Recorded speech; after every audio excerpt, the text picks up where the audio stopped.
Hello there, I'm Nadia Azmi and this is Nightline, the top stories. Hike in medical insurance premiums not finalised.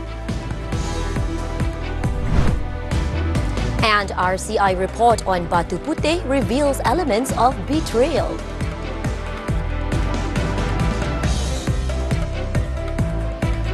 Good morning. Medical insurance premiums for the upcoming year have not been finalised. Prime Minister Datuk Seri Anwar Ibrahim said at the moment, Bank Negara Malaysia (BNM) is still negotiating with stakeholders on the proposal. Local media had reported that medical insurance premiums were expected to increase by 40% to 70% next year, resulting in many policyholders considering terminating their policies. Speaking to the media after Friday prayers in Putrajaya, Anwar said BNM is still looking into the matter. Laporan Bank Negara mau muktamadkan setelah dia berunding balik. Jadi sekarang ini prosesnya masih dirunding semula. On Thursday, Deputy Finance Minister Lim Hui Ying said the Finance Ministry is discussing the proposed increase with several parties. It was previously reported that BNM had called on insurers and takaful operators to review their pricing strategies for medical and health insurance to ensure they are more reasonable. This includes managing premium or contribution increases while also considering the impact on policyholders.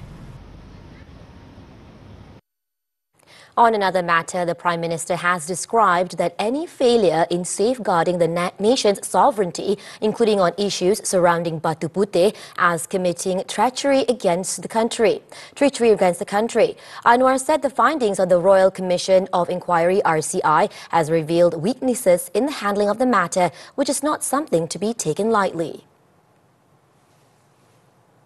RCI itu mendedahkan kelemahan bahkan dari sudut-sudut pengkhianatan yang berlaku kerana setiap inci tanah kita itu patut kita perjuangkan habis-habisan. Tapi nampak ada satu kegagalan dan ini telah didedahkan. Bagi saya bukan satu perkara yang ringan, iaitu apa-apa kesalahan yang terlibat dalam soal menyerahkan kedaulatan dianggap suatu pengkhianatan besar kepada negara.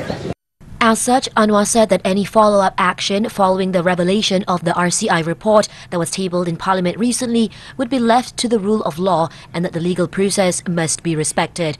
The RCI, through its 217-page report released on Thursday, recommended that a criminal investigation be initiated against former Prime Minister Tun Dr. Mahathir Mohamad.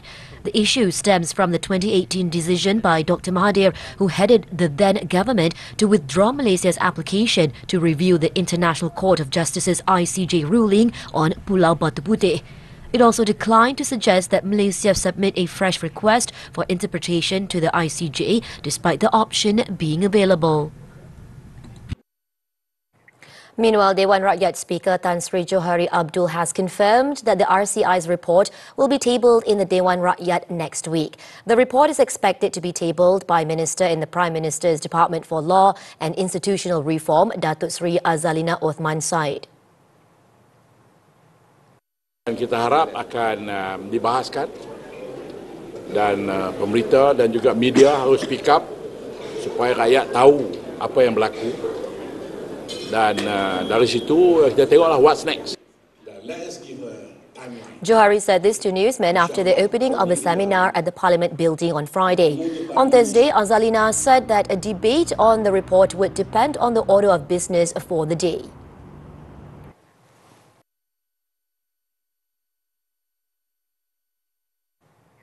In another development, the Prime Minister has issued a mid-December deadline for My Digital ID to come up with solutions to boost registration numbers.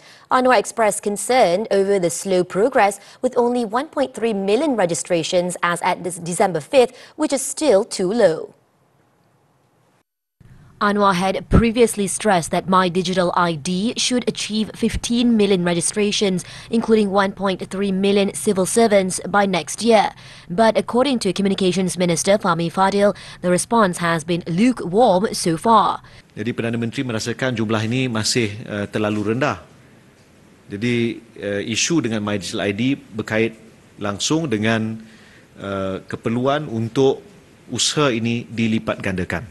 Jadi Perdana Menteri telah memberikan My Digital ID tempoh masa yang singkat dalam 2 minggu daripada mesyuarat tempoh hari, dan satu keputusan akan dibuat mengenai apakah yang perlu dilakukan untuk meningkatkan jumlah pengguna. Announced by Anwar in November last year, the My Digital ID initiative is intended to serve as a secure and trusted digital identification system for Malaysians. The project had been given an 80 million ringgit allocation in order to accelerate the country's digital transformation. Meanwhile, on the second 5G network rollout, Digital Nasional Berhad (DNB) has also been tasked with submitting an updated business plan to the Malaysian Communications and Multimedia Commission for review, including plans for additional spectrum allocation. Fahmi said that while DNB requested an extension until January, the Prime Minister has insisted this process must be completed within the current month. The flood situation across the country has largely improved, with the number of evacuees dropping by more than half to about 12,000 people as of Friday evening. Despite this, the Home Ministry said it is maintaining full preparedness for the expected second wave of floods. The Malaysian Meteorological Department had earlier forecasted a monsoon surge beginning this Sunday until December 14th, potentially bringing continuous rain to the eastern region of Peninsular Malaysia. Saifuddin said the ministry would adopt the same measures used during the first wave to ensure swift response and effective management, with a strategy to prioritise saving lives and protecting property. Jadi kalau kita tengok dalam tempoh 72 jam pertama, kerana persiapan kita tu awal, melalui koordinasi NADMA dan 80,000 pasukan petugas, semua agensi kita dapat memindahkan sehingga 118,000. He added that the evacuation of flood victims to temporary relief centres remains the government's top priority, alongside assessing and recording infrastructure damage caused by the floods. When asked about clean-up operations for flood-affected infrastructure, Saifuddin said it would be carried out in stages. Flood victims whose vehicle grants or motor vehicle licenses are lost or damaged in the disaster are not required to replace the documents. Road Transport Department Director General Dato' Eddie Fadli Ramli said all relevant documents are accessible via the MyJPJ application. Itu tidak menjadi masalah sekarang ini, kerana adalah menjadi tanggungjawab kepada agensi penguatkuasa itu sendiri, JPJ ataupun PDIM, untuk menentukan sama ada pemilik itu mempunyai lesen ataupun road tax yang sah ataupun tidak. Jadi tidak perlu risau kerana mana-mana yang terkesan, tidak perlu membuat penggantian, kerana kita masih lagi tanggungjawab itu terletak di bahu agensi penguatkuasa itu sendiri. Speaking after the launch of the new Masjid Tanah RTD branch at the Tabung Haji building, which was officiated by Melaka Chief Minister Datuk Seri Abdul Rauf Yusof, Eddie said those without the application can simply register themselves in order to access digital documents such as licenses, road tax, grants and the vehicle ownership certificate.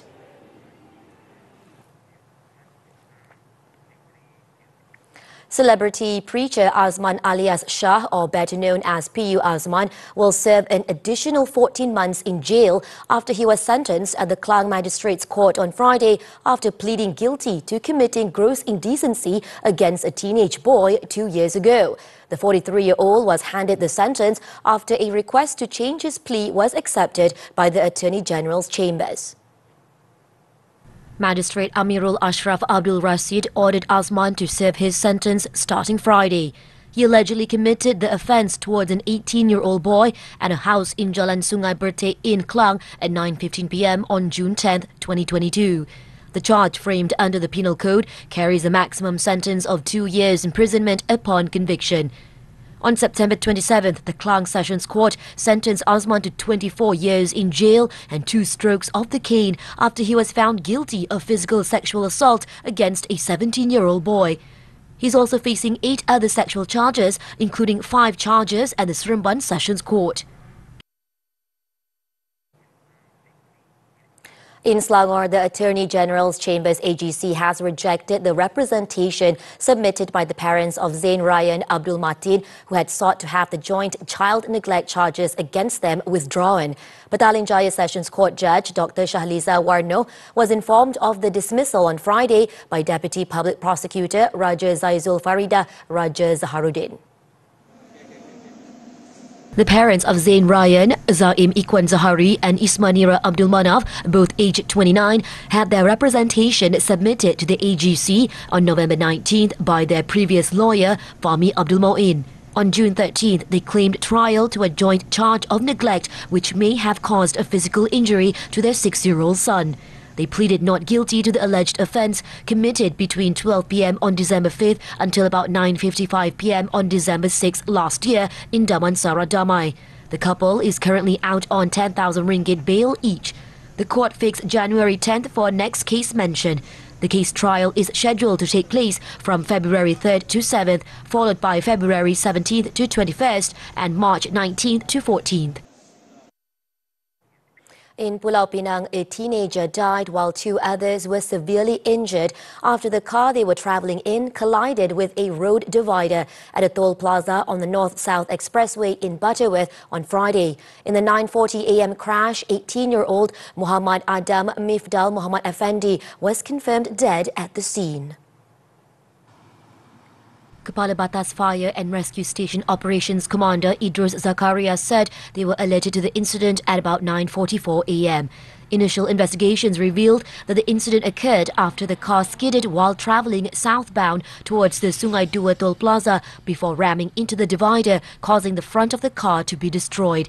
Passers-by managed to pull out 2 of the victims, 18-year-old Muhammad Amirul Johan Rizwal and 22-year-old Muhammad Shahmi Muhammad Yusuf, who both suffered severe injuries. Muhammad Adam, who was trapped in the back seat, was extricated by rescuers and confirmed dead at the scene by medical personnel. Muhammad Adam's body was sent to the Seberang Jaya Hospital for autopsy, while the other 2 victims received treatment at the same hospital. The Pulau Pinang branch of the Domestic Trade and Cost of Living Ministry, KPDN, raided a warehouse and uncovered a syndicate processing a fake liquor in Bukit Mertajam on Thursday. In the 5:30 p.m. operation, alcohol as well as equipment used to process the fake liquor, valued at more than 1 million ringgit, were seized. According to State Chief Enforcement Officer Muhammad Sufian Muhammad Abbas, enforcement officers confiscated 16,513 bottles of liquor of various brands, 900 litres of alcoholic liquid, 26,815 empty glass bottles, aluminium caps, as well as intermediate bulk containers used to mix the alcohol. Modus operandi sindiket adalah memproses dan juga mengilang arak yang disyaki tiruan ini berdasarkan penemuan bahan asas iaitu alkohol, di samping ada peralatan-peralatan tertentu untuk menutup botol dan sebagainya, termasuklah pelbagai label yang kita temui. A sign stating that the warehouse was closed had been placed by the syndicate at the entrance gate to the location. This was believed to be an attempt to deceive authorities, supposedly indicating that the building was uninhabited. It is believed that the fake liquor was targeted for the local market and had been sold online. Sufian added that they are in the process of tracking down the owner of the premises. The case is being investigated under the Trademarks Act.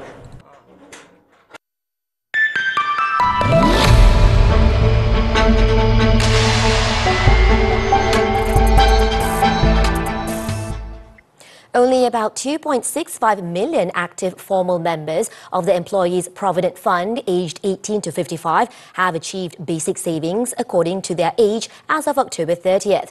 The number represents 36.2% of the 7.33 million total active formal members. According to the Finance Ministry, the insufficiency of retirement savings is due to several factors, such as low salary structures and the eligible withdrawal age of 55 not aligning with Malaysia's retirement age. According to the ministry, the basic savings refer to the amount in the retirement account set by EPF to ensure that members have at least 240,000 ringgit in savings by the age of 55. This basic savings allows members to receive a minimum of 1,000 ringgit per month in the first year of retirement.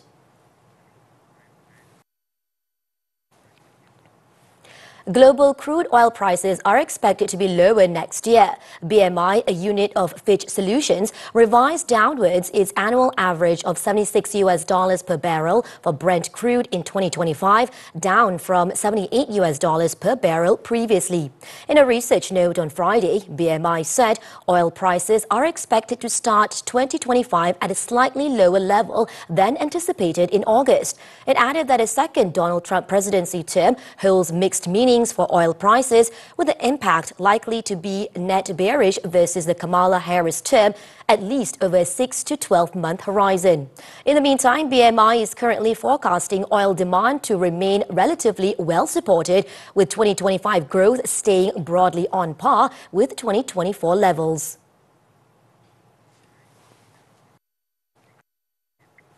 Chinese stocks jumped to the highest level in 2 weeks as some traders positioned for further stimulus to be released at a key policy meeting next week.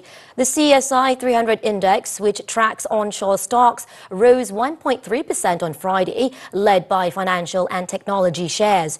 Meanwhile, a gauge of Chinese stocks traded in Hong Kong advanced by 2.1%, reflecting widespread optimism. This marked the highest level for the CSI 300 since November 21st, as investors bet that Beijing will introduce policies aimed at reviving a slowing economy. It was earlier reported that the nation's top leaders are expected to map out economic targets and stimulus plans for 2025 during the annual closed-door meeting starting Wednesday.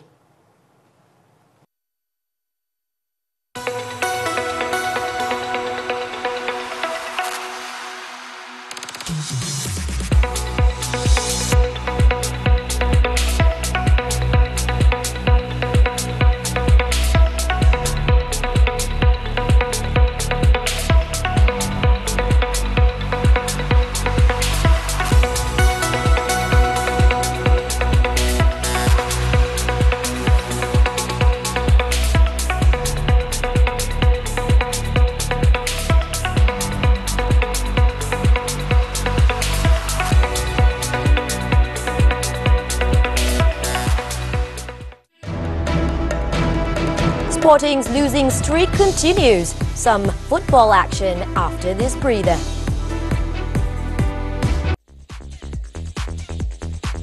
One in a Million adalah program reality pertama yang Tomok join, dan program inilah yang membawa nama Tomok ni sampai sekarang. Bila dapat tahu program One in a Million akan kembali tu, tak tahu di sini rasa sangat-sangat excited lah, sebab kita pernah berada dalam program tu. Bila muncul balik itu, rindu tu terubat lah. Saya sangat-sangat looking forward dengan persembahan kalian semua. All the best.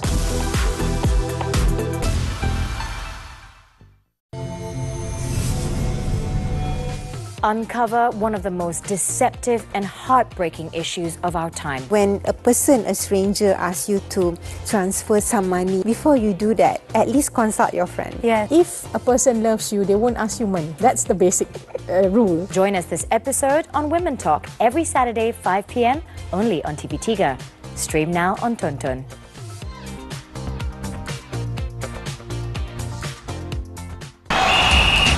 Cepat! Gol! Lah, apa nangis? Bola je pun. Sedihlah drama ni. Wah, tengok bola tu drama.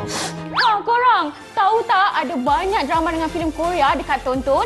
Korang boleh layan opak korang sampai pagi. Muat turun aplikasi Tonton sekarang. Semua favourite anda ada di sini. Cakap dengan siapa?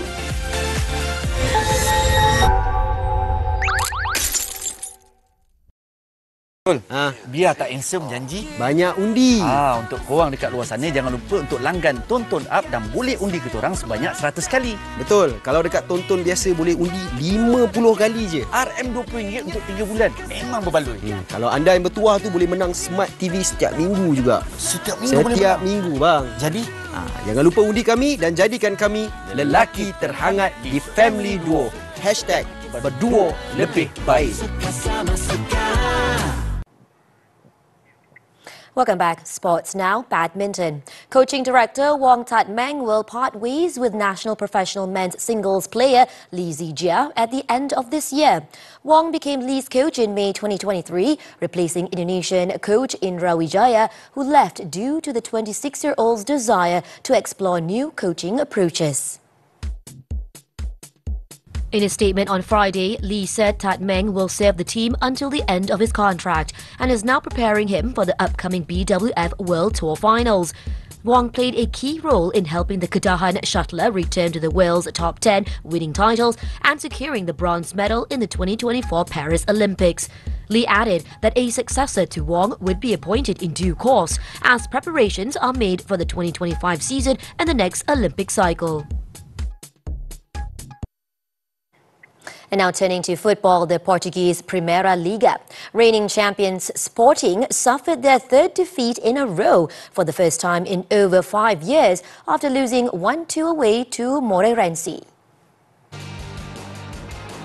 Sporting were awarded an early penalty in the 9th minute after Victor Gyökeres was brought down by Moreirense captain Marcelo. The Swedish international stepped up and beat the goalkeeper from the spot for his 70th goal of the season. The lead lasted for only 7 minutes when Diniz Pinto headed into the equaliser from Alan Ruiz's free kick. Moreirense then took the lead 10 minutes before the interval through a stunning effort from outside the box by Guilherme Chetini. The 2-1 scoreline remained till final whistle despite Sporting pushing hard in search for an equaliser. Despite the defeat, Sporting remained at the top of the standings with 33 points, 3 points above Porto.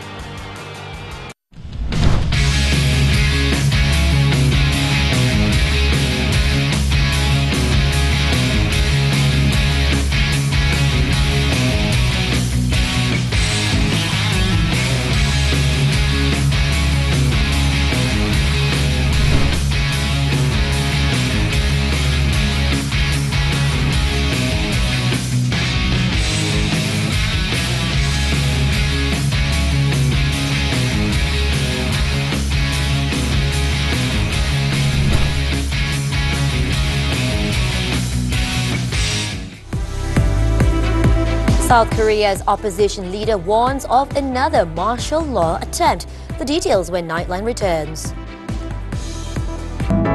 Lakar kejayaan dengan usaha sendiri, kemampuan wanita cetus inspirasi. Perbezaan kemahiran ni bukan bergantung kepada gender. Dia bergantung kepada kita punya experience, kita punya latihan dan penilaian. Tips saya akan rehatkan dough yang kita dah putar ni tanpa yeast selama 4 hingga 5 jam. Jangan lupa mencuba resipi ni. Kalau nak kenal Harisa dengan lebih dekat, jangan lupa tengok Nona di TV3.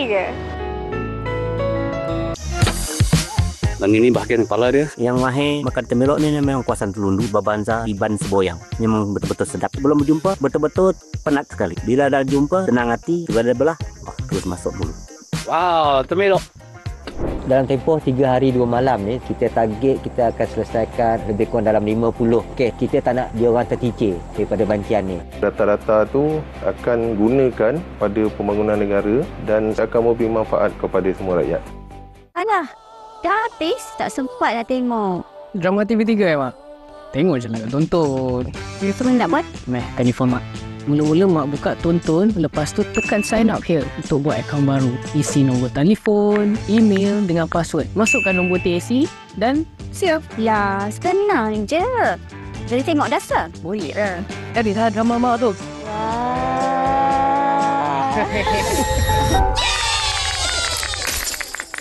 Zahid and berdua meletup.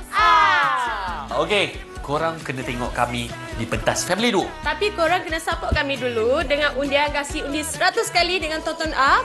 RM20 je untuk 3 bulan. Murahnya, jadi korang kena langgan. Sebab kalau tak langgan, 50 kali undian je. Rugi dah tak best. Yang lagi best, tonton nak bagi Smart TV setiap minggu. Jadi korang kena undi kami. Berdua lebih baik. Welcome back. South Korea's main opposition leader, Lee Jae-myung, warned on Friday that President Yoon Suk-yeol might make another attempt to declare martial law before Parliament votes on impeaching him on Saturday.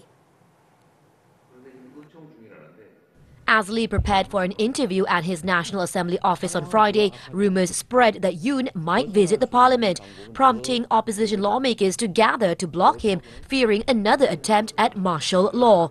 Yoon's office, on the other hand, said he was not planning to visit, and the acting defence minister said reports about a possible second martial law order were untrue.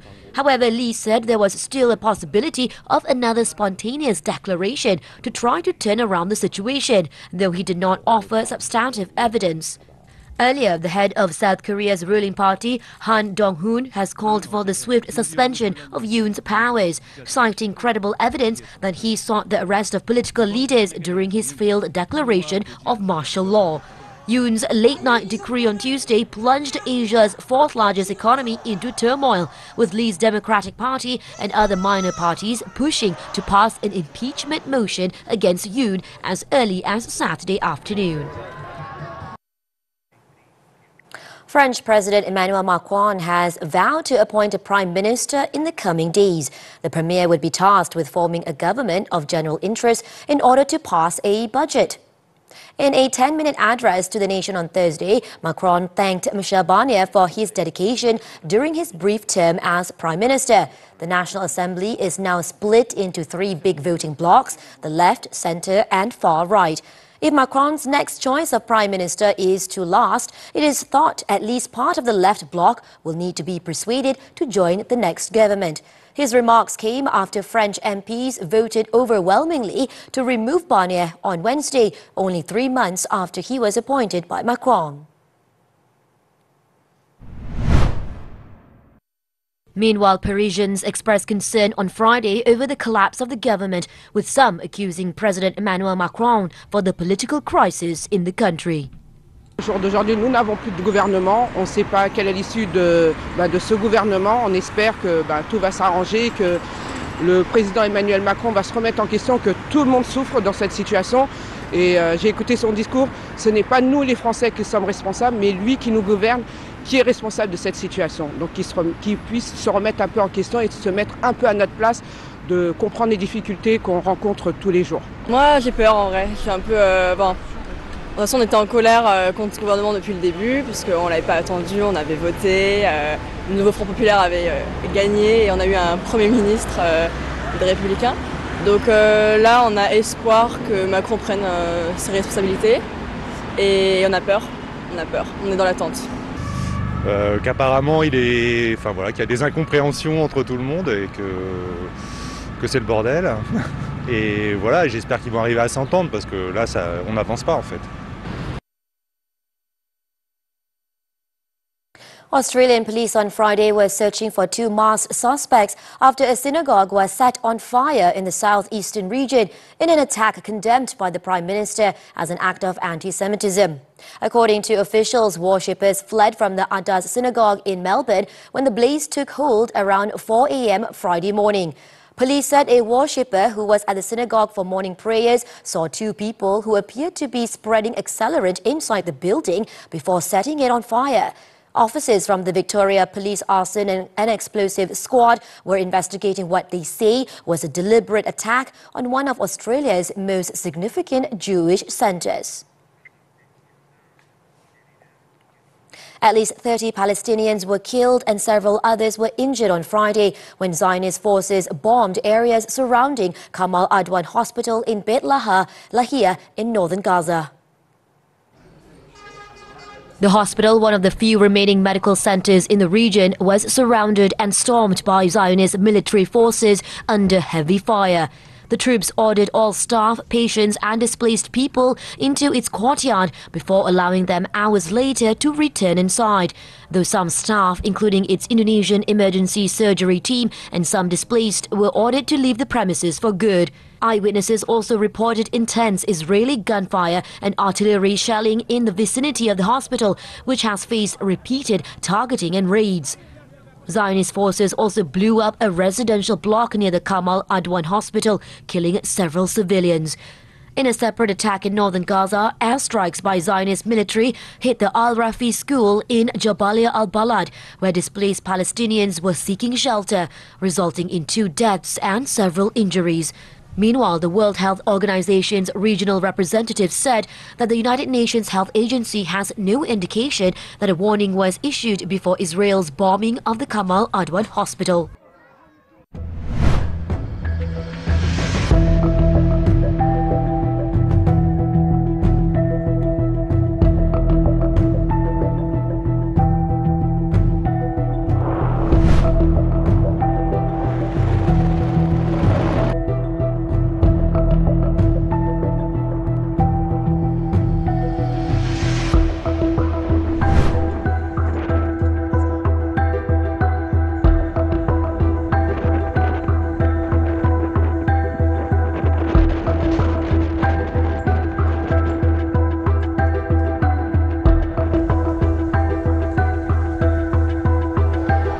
Xenofobia, homofobia, violență.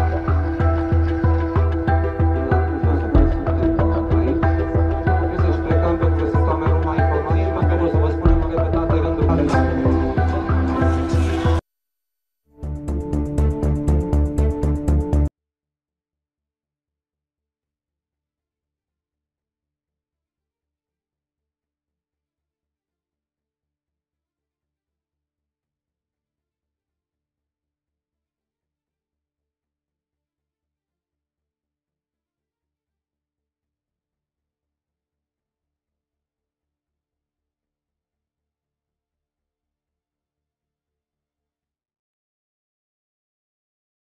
And that concludes Nightline this time around. Before we leave, let's take a look at visuals of 2024 Karya Carnival organized by Bandar Tun Hussein On Mosque. Many events were held in conjunction with the carnival, such as Mobile Legend Tournament and Motorcycle Convoy. With that, I'm Nadia Azmi. Thank you for watching and stay safe.